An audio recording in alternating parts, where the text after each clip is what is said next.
Hello guys and welcome to this unboxing video of Logitech G Pro wireless headset. This headset we are about to look at comes around $135 and to be honest I was pretty pleasantly surprised by the overall build quality of it.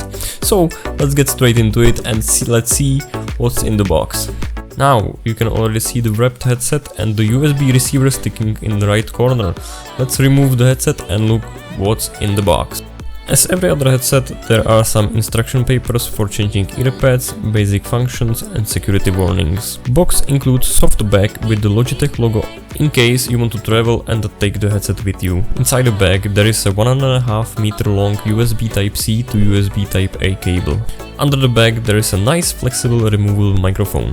Here you can see the USB receiver. It is quite large, but Logitech claims that with their Lightspeed technology they are able to transfer the sound with the quality same as the cable headset have. Headset does not support Bluetooth, so you can't really use it with phone or something else. Last thing that comes in the box is extra set of Velour earpads. Like I said in the beginning, I'm really surprised by the size and the build quality of this headset. It is a mix of metal, hard plastic and leather padding on the top. I personally find them kinda small in size. Some people say they are big because of the battery, but I don't think that is something noticeable.